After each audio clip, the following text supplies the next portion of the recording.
Hi friends, welcome to our channel. Lakshmi విహారీని ఎలాగైనా హాస్పిటల్కి తీసుకువెళ్ళే ప్రయత్నం చేస్తూ ఉంటుంది.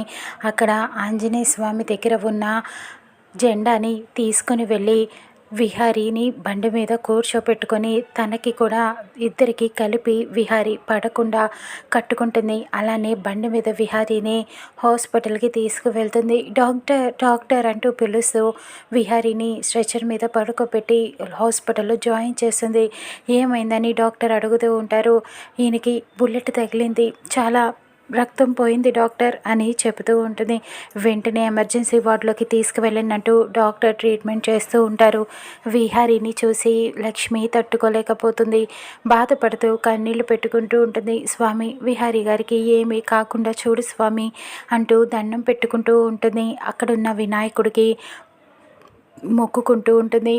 ఆయనకి ఏమీ కాకుండా చూడు స్వామి, నా మాంగళ్యం బాగుండేలా చూడు అంటూ అలా తన తాళిబొట్టుని పట్టుకొని ఏడుస్తూ ఉంటుంది. ఇంతలో అక్కడ వార్డ్ బాయ్ వచ్చి, మేడం మీరు విహారీ గారికి ఏమవుతారు పేషెంట్కి అని అడుగుతూ ఉంటాడు. నేను భార్యని అని చెప్పబోయి ఆగిపోతుంది. బాగా కావలసిన వాళ్ళని అని చెప్తూ ఉంటుంది. అయితే విహారీ గారికి సంబంధించిన ఫ్యామిలీ డీటెయిల్స్ అన్నీ కూడా మెన్షన్ చేయండి మేడం, ఫోన్ చేసి నేను వాళ్ళ ఇంట్లో వాళ్ళకి ఇన్ఫర్మేషన్ ఇస్తాను అని అనటంతో డీటెయిల్స్, ఫోన్ నెంబర్ అన్నీ కూడా రాస్తుంది లక్ష్మి. ఇక హాస్పిటల్ నుంచి విహారీ గురించి ఫోన్ చేస్తూ ఉంటారు డాక్టర్ విహారీ ఇంటికి. ఇక ఇటు పక్కన యమున కంగారు పడుతూ ఉంటుంది. ఏం చేయాలి అని అటు ఇటు తిరుగుతూ ఉంటుంది. సహస్ర, అంబిక వీళ్ళు వచ్చి ఏమైంది అత్తయ్య అని అడుగుతూ ఉంటుంది.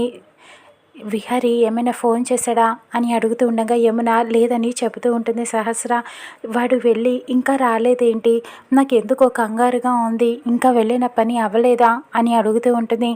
నాకు కంగారుగానే ఉంది, ఏదో అర్జెన్సీ మీటింగ్ అన్నారు కదా అత్తయ్య, అందుకని కంగారు పడకండి అని చెప్తూ ఉంటుంది. లేదు, నాకెందుకో ఆందోళనగా ఉంది అని చెప్తూ ఉంటుంది. ఇక అప్పుడు అంబిక కూడా వచ్చి ఎందుకు అంత కంగారు, వస్తాడులే అని చెబుతూ ఉంటుంది.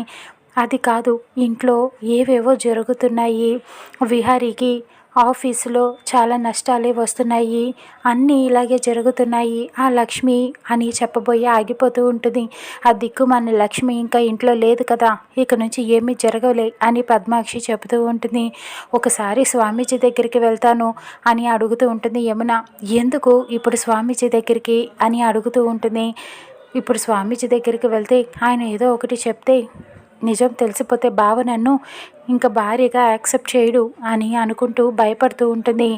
సహస్ర, అంబిక కూడా ఇప్పుడు ఆ స్వామీజీ దగ్గరికి వెళ్ళి ఏదైనా పూజలు చేస్తే ఆ విహారీ మళ్ళీ తిరిగి వస్తాడేమో అని చెప్పి అనుకుంటూ ఉంటుంది.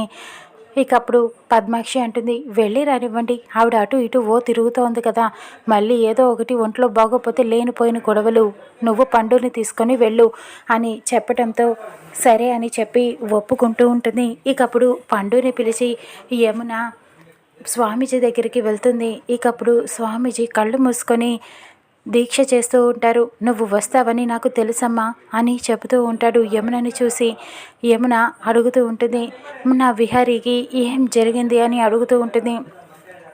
ఇదంతా నువ్వు చేసిన తప్పు వల్లే జరిగిందమ్మా, నువ్వు చేసిన అవహేళన అని చెబుతూ ఉంటాడు స్వామీజీ. నువ్వు చాలా అవమానించావు, అందుకని ఈ విపత్తు జరుగుతోంది, నేను ముందే హెచ్చరించాను, మీరు అయినా సరే పట్టించుకోలేదు కాబట్టి ఇన్ని వినాశనాలు జరుగుతున్నాయి అంటూ స్వామీజీ చెబుతూ ఉంటారు. నేను ముందే చెప్పాను కదా అని పెళ్లి గురించి చెబుతూ ఉండగా యమున అనుకుంటూ ఉంటుంది, లక్ష్మి గురించి అనుకుంటుంది. లక్ష్మినే తప్పుడుగా పెళ్లి చేసుకున్నాడు విహారీ, అందుకనే ఇన్ని నాశనాలు జరుగుతున్నాయని తప్పుగా అర్థం చేసుకుంటూ ఉంటుంది. స్వామీజీ సహస్ర గురించి చెబుతుంటే కానీ యమున లక్ష్మి గురించి అని తప్పుగా అనుకుంటూ ఉంటుంది. ముందు మీ ఇంటి కోడలి చేత పూజలు జరిపించండి, అప్పుడే నీ కొడుకుకి ఏమీ కాదు, మాంగళ్యాన్ని గౌరవించండి, హోమాలు పూజలు చేయిస్తే ఏమీ కాదు అని స్వామీజీ చెప్పడంతో వెంటనే నా ఇంటి కోడలితో హోమం జరిపిస్తాను, మీరు తప్పకుండా వచ్చి హోమం జరిపించండి స్వామి అని కోరుతూ ఉంటుంది. సరేనమ్మా అని స్వామీజీ పంపిస్తారు. ఇక యమున ఇంటికి వెళ్ళి జరిగిందంతా చెప్పాలని అనుకునే లోపే ఇంట్లో ఫోన్ వస్తూ ఉంటుంది. విహారీ మావయ్య ఫోన్ లిఫ్ట్ చేస్తారు. నేను ఇక్కడ city hospital multi speciality hospital నుంచి ఫోన్ చేస్తున్నాం సార్. విహారీ గారిని ఇక్కడ హాస్పిటల్లో జాయిన్ చేశారు. ఆయనకి స్పృహ లేదు. ఆయనకి చాలా రక్తం పోయింది. చాలా సీరియస్గా ఉంది. మీరు వెంటనే రండి సార్ అని చెప్పడంతో ఇంట్లో అందరూ కంగారు పడిపోతూ ఉంటారు. అందరూ హాస్పిటల్కి బయలుదేరి వెళ్తూ ఉంటారు విహారీ గారి గురించి. ఇక అక్కడ యమున లక్ష్మిని ఏం చేయబోతుందో, కథ ఎటువైపు మలుపు తిరగబోతుందో చూద్దాం రానున్న ఎపిసోడ్లో.